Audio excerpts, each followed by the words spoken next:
It's been a while for the San Jose Barracuda to be in the Calder Cup playoffs, but they return with a victory. We'll break this one down. Not a whole lot to break down, let's be honest. And a lot more happening with the Cuda right now. This is Barracuda After Dark on Teal Town, USA.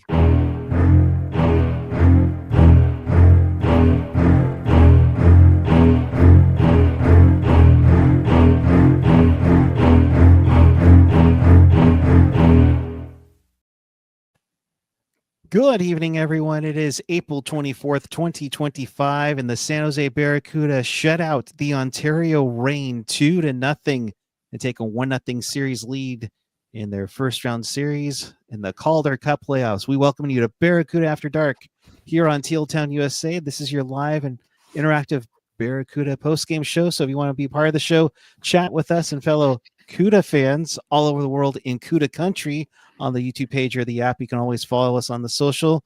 We were tweeting out gifts on the Twitter machine, Blue Sky, and Threads. You can find everything at tealtownusa.com. And you want to support the pod, please do so by hitting Venmo up at Teal Town USA. And with that, I say hello to Jules and Mr. Kevin Lacey. Hello, everyone. What's up? Hi. Kevin, you're on mute, buddy.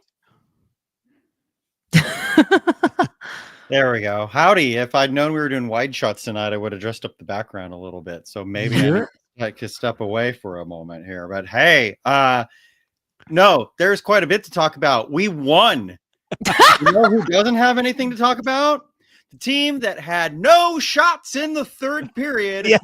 The Ontario Reign. Well, I think that's more to be you. We're up 1-0, and this is the happiest that San Jose playoffs have been since, did somebody say Game 7? Oh my gosh. We're just yeah.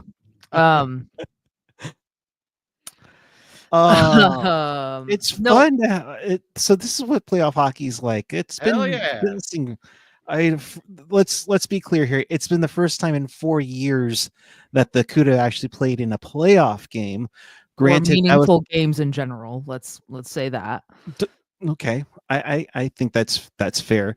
They played in the Pacific Division playoffs. Kevin, refresh my memory. I think it was the only division that actually played a playoff game in the AHL that year. Yeah, the Pacific Division in 2021 played the Pacific Division playoff and ended up going to, was it the semifinals or the finals? I can't remember, but it went further than we expected. That was, of course, when there were no people in attendance. But tonight was not much different in Los Angeles, though, either. So, yeah, I got zingers all night, folks, and I haven't been drinking. So... yeah, 2-0 though. Fantastic win. Definitely a sluggish start, but you could see this team really hit their stride in the third period. I thought they played better in the second, hit their stride in the third, and I mean, to not allow any shots in the third period is quite something. So yeah, what'd you guys think of the game? I mean, sluggish for the first period definitely was an understatement. Dude, that first period of hockey was hard to watch. Like, I've had pickup games go way faster than that bullshit. No, I mean, look, like, I really like the Cuda's fourth line. I'm not gonna lie, it feels like their identity line, the one that the Islanders had back when they made it to the Eastern Conference Final. It feels a little. Now, I'm not saying they are the next identity line for the Sharks because Scott Sabrin's not gonna be. You know what I mean? But like Sabrin, Van Roboys. Oh my God. The other guy on that, why am I forgetting his name? Van Roboys and Vincent. Yeah, thank you, Vincent. They've seemed to form like the identity line. Like J-Mac sends them out there anytime after a power play. Anytime it felt like anytime they needed to swing momentum, that line was partially responsible for it. And we'll get to Luca Cagnoni in a second. I'm sure we all have love letters to write to Luca. Because at one point he made a move and I just was like, where did that come from, good sir? No, I thought, listen, like this was a good game for the Cuda. Holding a team to 0 shots on goal in a period is impressive. That's especially when you have a lead that you have to protect 13 minutes in. That's impressive. Okay. To me, do you guys think the lull that was the first 20 minutes? I mean, obviously there's always that feeling out process of each team in the playoffs, but I also wonder, because of the venue switch to crypto.com arena as opposed to Toyota Arena, which is currently holding Disney on Ice, which is why this game was in LA, not in Ontario. And the same thing again for it on Saturday. Uh, I mean, tell me if I'm wrong, gang. I mean, it's just, I think it threw everybody off, and then everybody got used to it by the third period. Well, at least Akuta got used to it, with 1,200 fans plus in the stage. I would think Saturday's going to be a little bit better. I know a lot of Akuta fans are making the trek down to LA for the game, but Kevin, I'll start with you in that sense. Do you think that's kind of where maybe the slow and go process of it all was? Yeah, I definitely believe so. Let's go back to towards the end of the regular season when these two teams played at TexU Arena, a nearly full arena, mind you. That Friday night game was just incredible. Obviously, the Barracuda won that one 4-1 and really emptied the tank, I felt like, in that game. But that crowd was so hot, and that game started off a little bit sluggish too. But the Barracuda really ground down the Reign over the second, and then took control in the third, kind of like tonight, just less scoring. But they were really energized by the crowd. And then the Saturday fan appreciation game had a slightly lower crowd, yet somehow was a sellout. That always escapes me, but yeah, and the team really did not get going out of the gate. Tonight, I think, really played to the Barracuda's advantage by not having anybody in attendance. I mean, you said 1,200. I think it was more 400, and 350 of them were all on the opposite side of the hard cam. So whoever's doing the production there, or the seating arrangement, needs to figure out, put your fans on the side the camera shows. But I digress. Yeah, so given that this season series, guys, the Reign scored 7 goals in the first 3 minutes and 12 seconds against the Barracuda this season, they are used to just jumping down the Barracuda's throats from the very start. And that did not happen tonight. And I think a big part of it was they did not have a crowd that is among the highest attended in the entire league. I believe their average attendance is something like 9,200 at Toyota Arena. I'll need to double check that, but they are always near or at the top of AHL attendance. That crowd was not going from Ontario. I was going to say Irvine. Isn't it Irvine technically? To Los Angeles, to crypto.com arena. So yeah, the Barracuda were able to kind of feel things out in the first period, and without Gushin, without Podorowski, they really dialed it in there as the game went on. Yeah, and great gamesmanship going on. Gushin takes warm-ups, but he was ill, according to Nick Nolenberger on the broadcast, to throw things off. I mean, you talk about that. No Gushin, no Podorowski, no Lucas Carlson also on the back end. Yeah, I mean, you're doing it without 3 decent key guys that have been here that want to shine, and they were able to play a strong game, a very strong game. I mean, Jules, 16 shots, and yes, we've mentioned 0 shots after in the third period, but to hold the team down like that is. Bejas, thank you, Disney on Ice, for moving the Reign. Of course, Kuda win this series. We'll thank Disney on Ice. Blame Bon Jovi. Thank Disney on Ice. You know. Yes, I know what you're talking about. Darn that winning streak. But I mean, Jules. I mean, 16 shots on goal.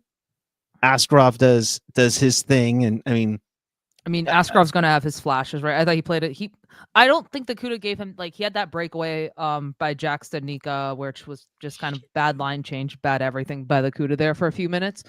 But like again, they did this without two of their top scorers, a pretty consistent, very good defenseman in the AHL, with Lucas Carlson, who's out for a personal matter. Like this team, what's funny is this team isn't even at full health, and they didn't even include a guy like Chernyshov or Musty, right? They weren't even the lineup today, right?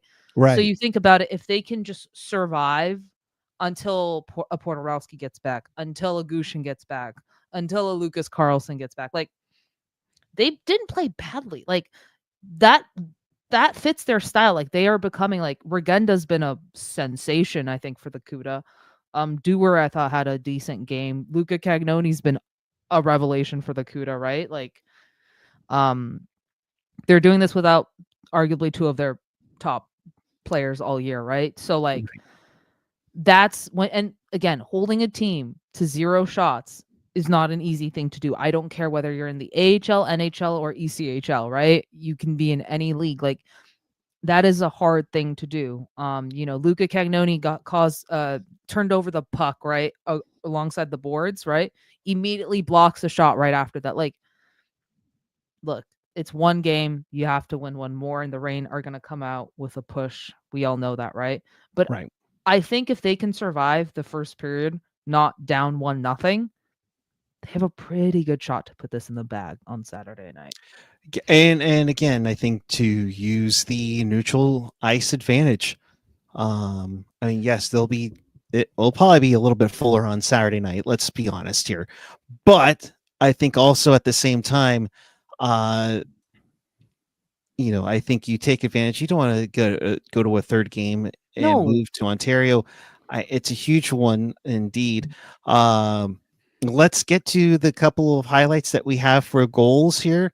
Originally, Nolenberger called it Ethan Frisch, but it looks like Regenda, by the way he celebrated.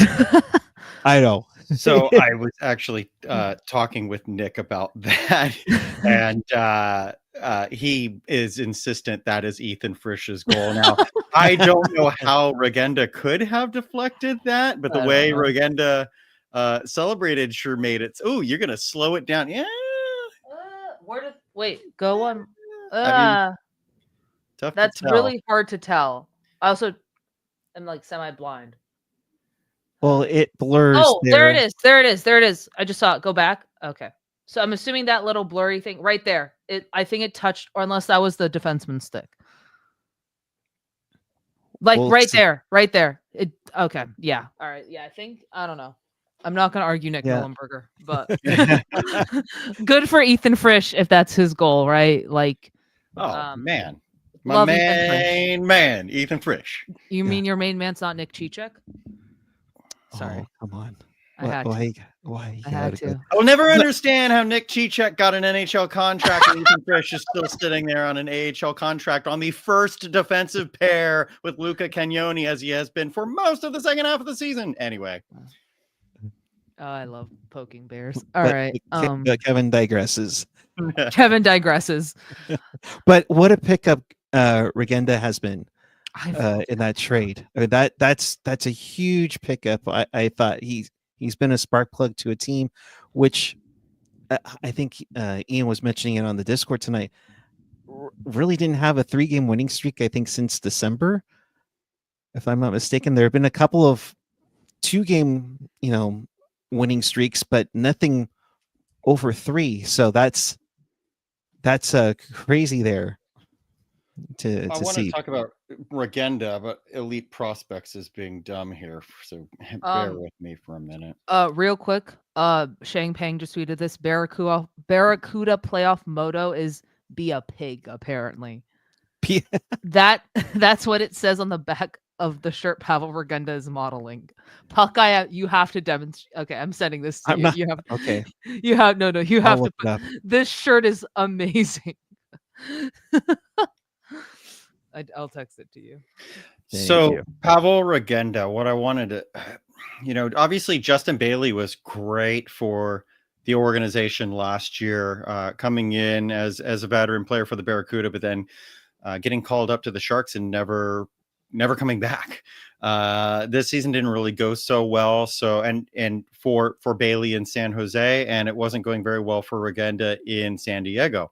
So they made that switch, and it's a really nice move. Obviously, the stats speak for themselves, but I think back to before Pavol Regenda moved over to North America.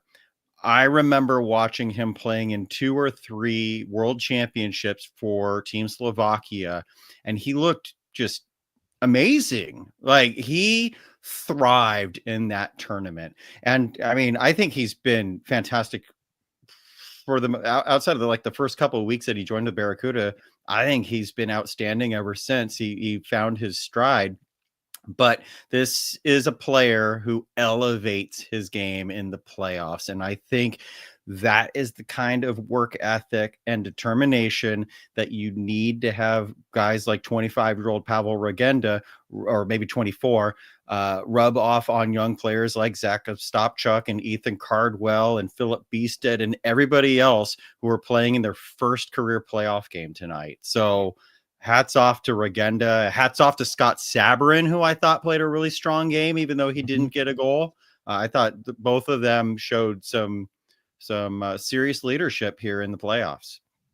Yeah, at least in game 1. Yeah, for sure. Here's the tweet from. Dude, I love that. Sorry, I love that so much. Speaking of Pavol Regenda, there it is. There it is.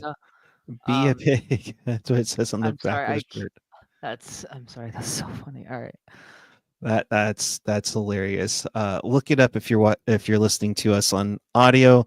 For the visual side, let's get to the second goal here.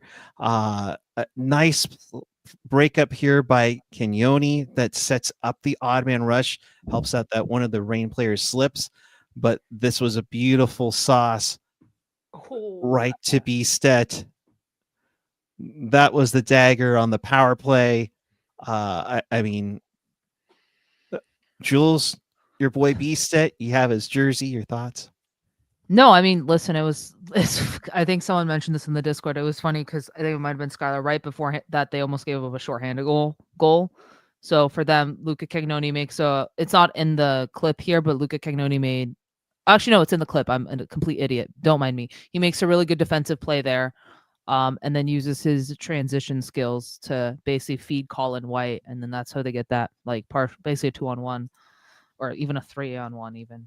Yeah, it kind of becomes a 3-on-1. Number 82 tries to get back, but Luca Cagnoni, you see defense translate into offense for him all the time, right? He's gotten better defensively, I feel like, as the year went on, and he was honestly very good in this game for the CUDA, right? You can see why the Sharks probably think that they found a gem there in the 4th round. I love his game. I've loved his game for a while now. Everyone knows that. The worry with him is size, because you don't see, I mean, you now have shorter defensemen, but is his size going to be able to translate to the NHL?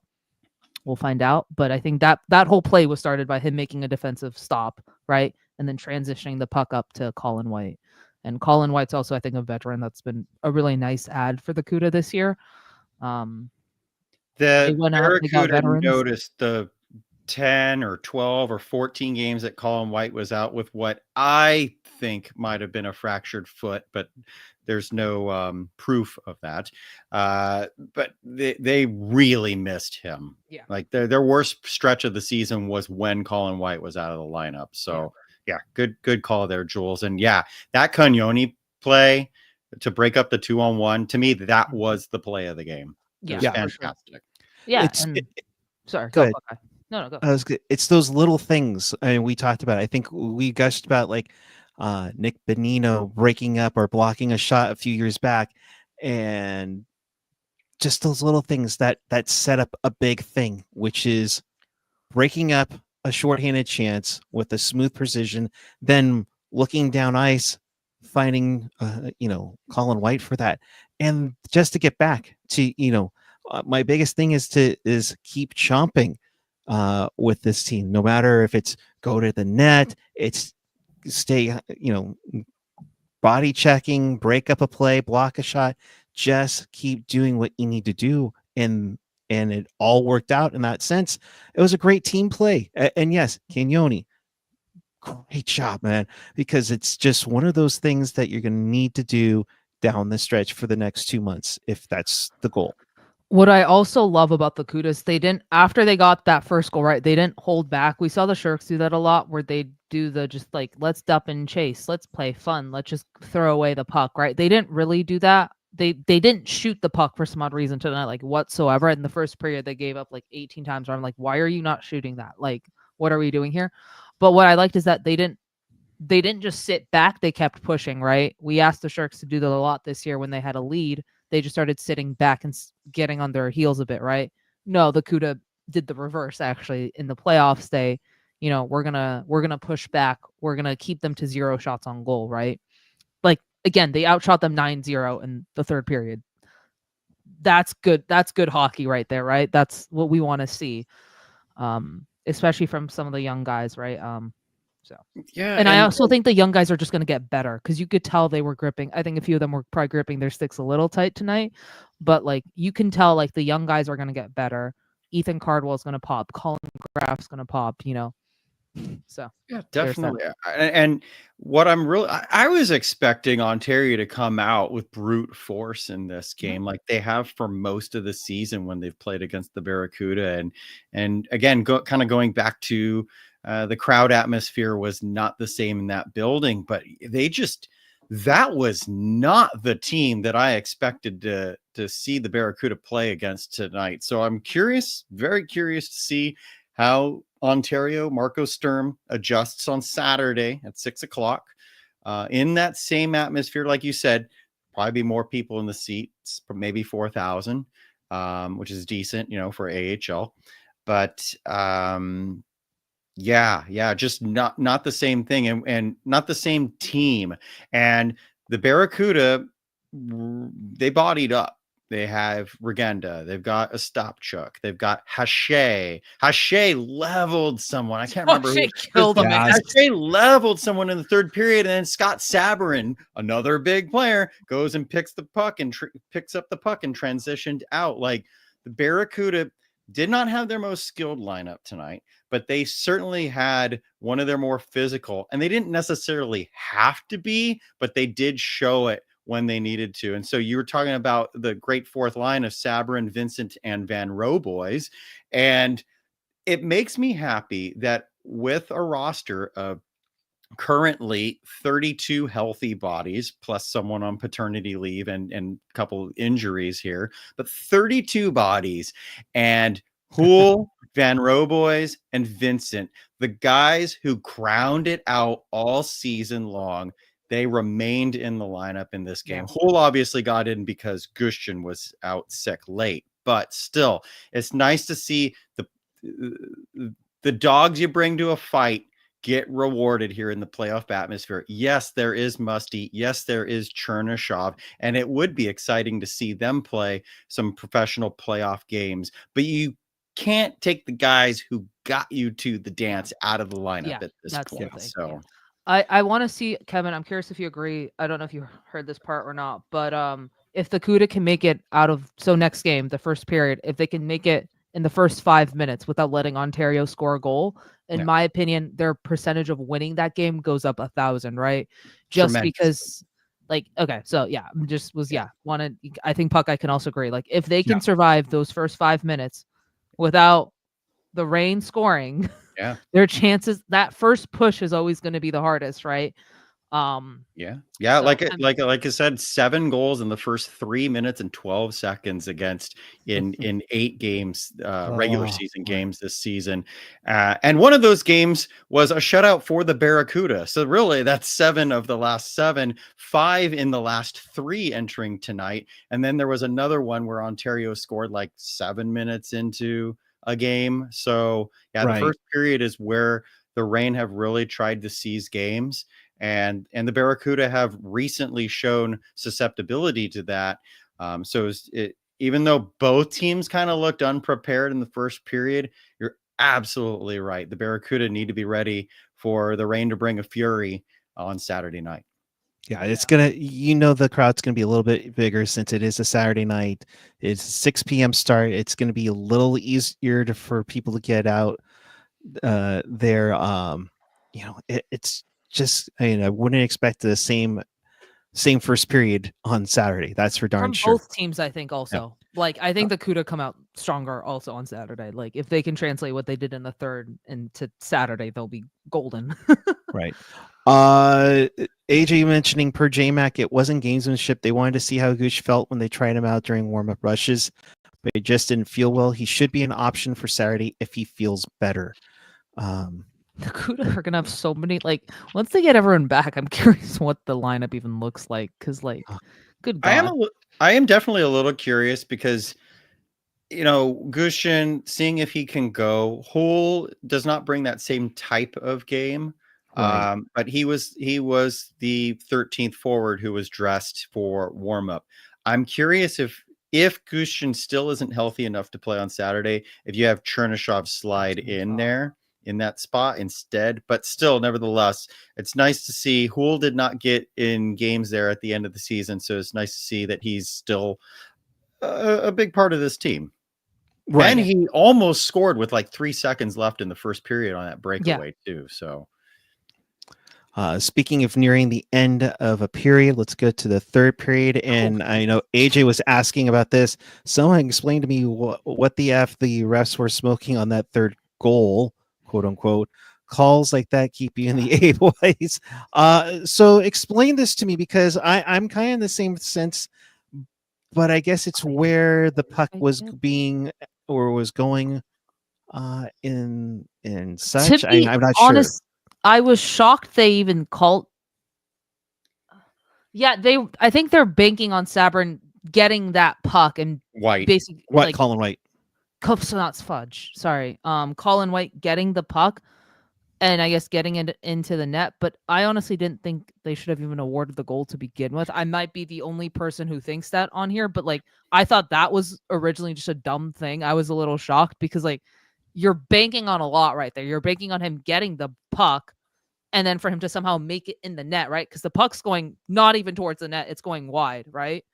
So I was shocked they even awarded the goal to Sabrin because, again, you're banking on him beating the two Reign players, which he could have, and then I guess getting it in the net, but the puck's wide. So I don't know. Maybe Kevin could explain it better.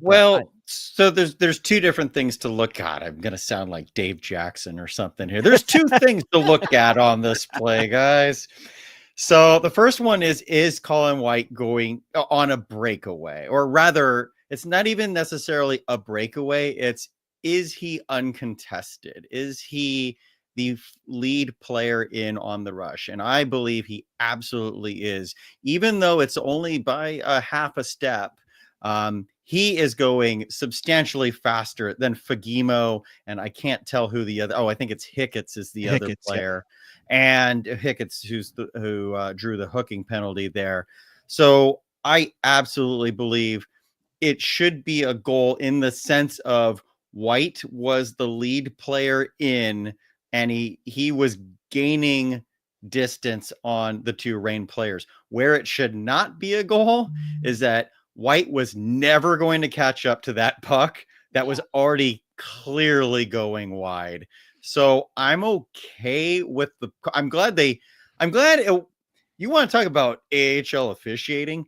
True AHL officiating, Bobby Joe Love, would have been that penalty would have disintegrated into thin air and it would have been 5-on-5 somehow, and Joe Hicketts is lining up on the next faceoff. So I'm glad that the officials remembered, he did hook him down. We're not going to call it a breakaway, and we're not going to say the puck was going into the net, but he's still going into the box for 2 minutes. So in my opinion, they should have never even awarded that goal to the CUDA. Probably.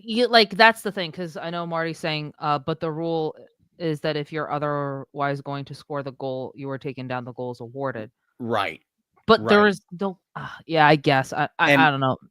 And so that's where the him being all alone comes into play. But I think because he wasn't going to score that goal, I'm okay with it. It was close enough that they could call it no goal.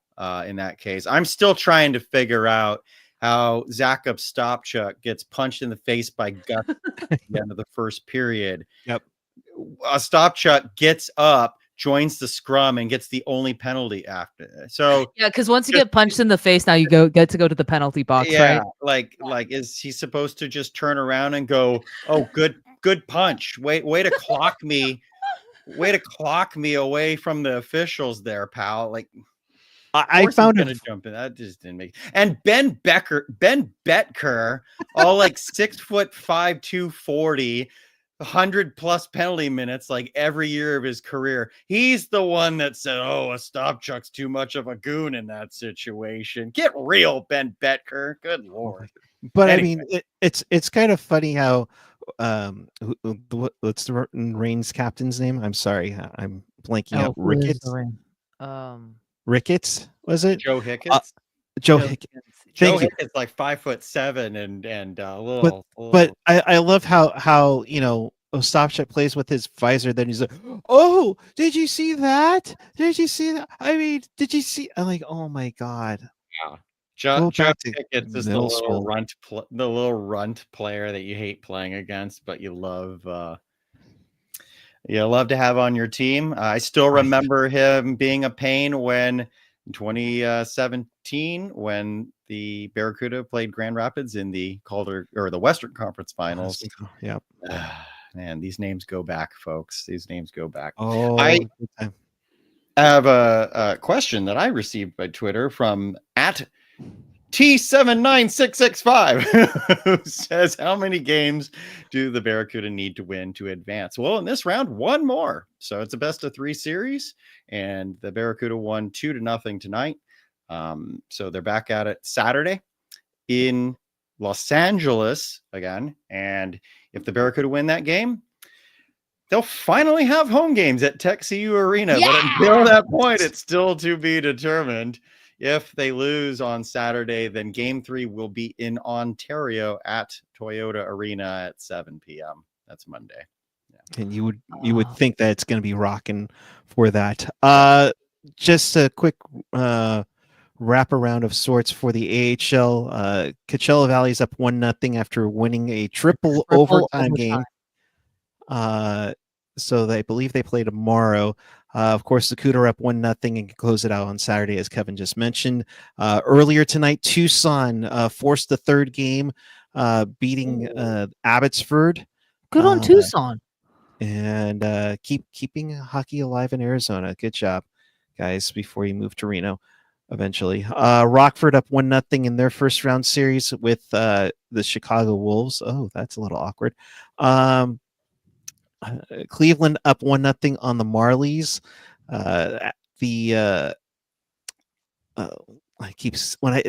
Kevin, when I see LV, I keep wanting to say Las Vegas, but it's Lehigh Valley. Can't they just be the Adirondack Phantoms or even the Philadelphia Phantom, even though Philadelphia is not where they're at, but yeah. Like seriously, Lehigh Valley up 1-0 on Wilkes-Barre Scranton. That's what she said. If you know, you know. Springfield up 1-0 on the Providence Bruins, and that is it for this one right now. Proud of you, Molasses. It's probably doing better than my NHL bracket, so it's fine. I didn't make an AHL bracket this year, and I've won the last 2 years too. I got almost a perfect bracket 2 years ago, and then I got Hershey repeating. I do not have Hershey repeating this year, but you have the CUDA winning it all. Sure.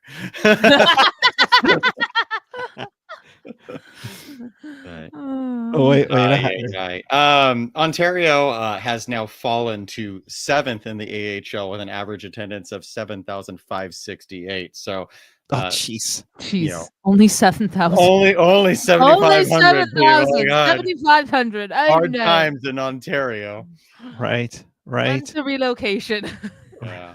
Good on Cleveland, though, who I do think is the team to challenge Hershey out of the East. 11,438 on average. Good for them. Oh. Yeah. Paul, put that one back up. Dude, we're not going to talk about that. My bracket's screwed. Oh, no. You poor thing. Your bracket is screwed. Jules bracket screwed or Vegas losing? Actually, I to be wonder fair, which if one I would. Minnesota wins, it doesn't really matter. I more need the Tampa to get their shit together. Because I have them in the Cup final versus the Avs, and I need the Avs to win the next game. But Yeah. So earlier tonight, the Leafs go up 3-0 on Ottawa with an Ottawa has a overtime chance to win. do the funniest thing ever. Yeah. Okay. Florida up 2-0. However, they lost Sasha Barkov due to a hit from Brandon Hagel. We'll see if that gets looked at. And as mentioned, Minnesota beats Vegas 4-2, so they are up 2-1 in that series. So be really interesting. We got some interesting results tonight. I mean, I kind of expected Ottawa to win this one, but it is what it is. As Toronto goes for the Sweep. Oh dear lordy. No, I think we're doing a recap on Sunday about playoffs. But So there's a okay. Well, I was just going to say, so programming note for those watching, and we thank you all of you for watching. So we'll be back on Saturday to recap Game 2. On Sunday, we'll kind of have like the week that was in playoff hockey of sorts. So make sure you hit that subscribe button down below. And Jules is like, oh God, why did I sign up for all this?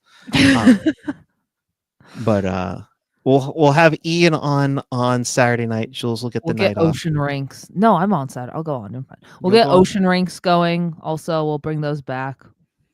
We'll get Kevin's Ocean rankings at some point this year. Pacific Ocean is the best. Wow. It's even though they're snakes. Kevin, this has been going on since last summer. Oh yeah, it's a thing. Ocean rankings. I don't know where it came from, but it's a classic Jules. What do you call it? To be fair, I forgot an Oreo was a cookie, so we're doing great. Yeah, exactly. Anyways, back to the Barracuda. They have a chance to close out the series. I'm really hoping they do it on Saturday, just because I feel like if they get to Game 3, we might be in a little bit of trouble. Again, survive the first 5 minutes, and that's all. Survive the first 5. Yeah, we'll see what Daniil Gushchin, if he can come back. The Teal Curtain just posted that said Gushchin must have had too much orange sauce from La Vix. The Barracuda have had the flu going around for a couple of weeks now. I know Thomas Bordelot, right before he was called up to the Sharks, he was out sick. I think another player got sick, and then Askarov got sick. And now Gushchin is sick. So, and obviously Gushchin and Askarov hang out quite a bit. So, we'll see. Hopefully they can. This is a legitimate playoff flu, not a playoff flu, but it's the playoff flu. So, I really want the Cuda to face, if they make it this far, the Admirals, because I just want the Askarov revenge tour and the Krona revenge tour. Magnus Krona Revenge Tour and Yaroslav Askarov Revenge Tour. If they you're not going to get the Magnus Krona revenge. You're not going to see a second of Listen, Magnus I can Krona let me hope, Kevin. Let me hope, okay? I still want to see Askarov. I still want to see Askarov. Sure. Oh yeah, no, absolutely. And that's why I think I thought Askarov looked sharp in the first 2 periods. Obviously, he didn't have to do anything in the third period, but I thought he looked pretty sharp in the first 2 periods there. I think it was like 8 saves each period or something along those lines. And that's good for him, because the last time that, for those who don't know, who haven't followed the last couple of times I've talked about the Barracuda here on Teal Town USA. Please subscribe, by the way. Nice job. Askarov, the last time he was in the Calder Cup playoffs, he was getting pulled in favor of Troy Grosnick, and not just pulled, like lost the net to Troy Grosnick for the Milwaukee Admirals last year. So this is a big redemption tour for the Sharks goalie of the future, and so far so good. He started his regular season with a shutout, and now here he starts the playoffs with a shutout. So good on Askey here. Eric, I don't know if you have another comment here. I do want to cover ECHL for like 45 seconds. Go for it. Yes, talk about especially Wichita. Right. So, funny enough, the newest team in the ECHL, the Lake Tahoe Night Monsters, with Sharks colors, yet a Golden Knights affiliate somehow. They are playing the actual Sharks affiliate, the Wichita Thunder. It's not going so well for Wichita. They lost their first 2 games in Wichita 6-1 and 8-1. Yikes. Then last night, Tahoe took a 3-0 series lead, but Wichita was up 4-2 in the third period. We weren't able to hang on, lost in overtime. But the big story, shots on goal. This was a 67-minute game in which Wichita allowed 65 shots on goal in 67 minutes. The shots on goal in the first period, Wichita allowed 22. Actually, it was 22-10. So defense optional. The Thunder outshot Tahoe in the second period, 18-10. Then gave up 22 more shots in the third period. Oh my God. So through 3 periods, by my math, Wichita allowed 52 shots on goal. Wait, is that right? No, that's wrong. 54 shots on goal. Then got outshot 11-1 in overtime before. So holy crap. Final shot 65-36. So hey, 5-4 was the final score. So Wichita hung in there, but they did give up 3 unanswered to lose. Cue the reverse sweep. There you go. Yeah, this first round, just looking at the standings, this first round of the ECHL playoffs has not been close. It's like sweep, 3-0, 3-0, 3-0. Wow. There's like one series that is, I think, tied 2-2. So, but Wichita, they got their work cut out for them. But Luke Granger and Mitch Russell got an assist last night, and Joe Carroll got a goal and an assist. So there are your Barracuda ties from that game. So Steven Stoker, if you do go to game 4, have fun, and we look forward to seeing you in San Jose in the second round of the Pacific Division playoffs. Heck yeah, that's a spirit. I will say that black jersey is pretty sweet for Tahoe. Although when I was looking at Wichita's shop, they had an affiliate night, and they made the Califin jersey, but they made the hammer of the Wichita logo biting a hockey stick behind the Sharks triangle, and I'm like, oh damn, okay, that might be next. That might be the next one. Do you have any ECHL jerseys in your collection? I do. I have San Francisco Bulls. Oh, of course. Remember the Bulls, and rest in peace, one of my favorites, the Stockton Thunder.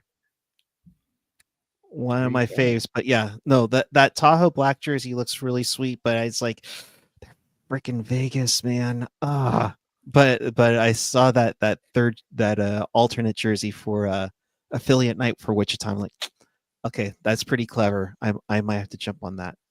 So Jules, you sent me something about. I did. It's a funny quote. Well, it's not funny. It's just more quotes. It's about the pig. Of course. Thanks to Shang on this one. Yeah. All right. Go ahead. Okay. Why be a pig for Barracuda playoff motto? Regenda. The pig is a sacrifice for breakfast. Like, you have bacon, you got to kill the pig. So it's the biggest sacrifice we're going to sacrifice for each other on the ice. Cagnoni. Put your body on the line for anything for your brothers. Askarov. I can't explain it. I'm not American. McCarthy, just something that we talked about with the team about commitment. That, I'm sorry, I don't care about the other quotes. Those quotes are great. Be a team player, play the right way, whatever. It's awesome. Askarov, I can't explain it. I'm not American. Killed me. Anyways, I'm done. Oh man. All right, good stuff. Shang, thanks for sharing. I can't explain it. Oh boy. I swear to God, when the Sharks win the cup, Askarov is gonna have like the highlight reel of like the post-game interview. He's gonna like do something chaotic. I know I wasn't on too many shows this year, but if you remember at the start of the year, I was pleading with Sharks fans who had never watched the Barracuda before, and I said, you have never had so much fun as you have had when Yaroslav Askarov is named one of the stars of the night. And so that just speaks to it right there. Like, Right. he has the best demeanor, and it's fun must be always, Right. but Regenda always has a smile on his face. Askarov always has a smile on his face. Kenyoni's always laughing, and then, with Celebrini and Smith always seeming to have a good time. Mitya Reznikov, who I met at a game earlier this season, and that was really Nice. cool. Thank you for the donation there. Nice. Thanks, Mitya, $9.99 super chat. Hi, Kevin. I believe that's the first time I've ever gotten a super chat. So ever. And how long have I been on this? Like 10 years? 10 years. Awesome. Good stuff. All right. Second time. Kathy got me one once. Oh, yes. Real quick, do we think the CUDA close it out Saturday? Yes. Yeah, actually, I do, and I think they should, because if Ontario finds the game that I expected them to have tonight and they didn't, the Barracuda might be in trouble on Monday, going back to much unfriendlier confines in Irvine. So definitely, I know I keep saying Irvine, but I always forget if the practice facility. It is Ontario. Yes, the practice facility is in Irvine. Ugh. I think it's El Segundo. Oh, geez. Get me off this show. Irvine soon. But yes, you'll be playing ball hockey soon. I'll be playing ball hockey in Irvine, so. Oh, wow. Maybe the CUDA will still be in the playoffs. Not against the Rain, though. Probably. So no. No. R.I.P. All right. I could derail this, but I'm not going to. No. Okay. End it. Okay. I was like waiting for something, but okay. You want me to? I can talk about anything. You know that. No, because we don't need to get you think use a hot dog a sandwich. No. In case you missed this or you want to watch this again, check us out on tealtownusa.com or your favorite podcatcher. The audio version will be up shortly. You can always find us at tealtownusa.com. But if you are enjoying us on YouTube, hit that like button before you head out. Hit that subscribe button. Hit that notification bell. That'll let you know when we do go on the air, which will be following Saturday night's game 2 at 6 p.m. So we should be on roughly around 8:30 unless they go into overtime. So we'll see. We should tell the people for doing something for draft lottery. Oh, that's basically our Stanley Cup. So it is. We will be on for the draft lottery and arrive early and be on the air. Puckguy, you got to get stuck in traffic again, buddy. No, we got this. They still have not finalized the actual date, right? It's still the 5th or the 6th. Correct. The last possible game for round 1 would be May 4th. It would be on May 5th or 6th. I keep hearing from multiple sources with the team that would be around May 5th, and my God, what a day if the Sharks win again in downtown. It would be, that would be fun. Kevin, to celebrate please don't have eat your reaction again. Well, I know that I won't record my reaction on Twitter. That's for sure, because after it got garbled up last year. But I'm hoping it's going to be on the 6th, because if the Sharks do another thing at Stanley's, I'm already thinking of taking the day off work and going to the San Jose Giants game at 11:30. I'll be next door. I can just walk over to the draft lottery party at Calder's or Stanley's. Puckguy and Kevin for the live reaction. Yeah, oh boy. So I'm gonna break a mic with how much I scream. Let's hope not, but okay. Not actually break. You just put the mic away from me. You know the rule, buddy. Yes, I know. All right, folks, let's save some content for Saturday. Yes. So we're out of here. Again, we'll be back with you on Saturday following CUDA and Rain, 6 p.m. start at crypto.com arena. Look forward to seeing some more Sharks / CUDA fans out there. And let's hope we don't have to do a show on Monday, correct? Monday. Yeah. We don't want to do that. That'd be no. Yeah. It's supposed to be off season. but it's Never. playoff hockey.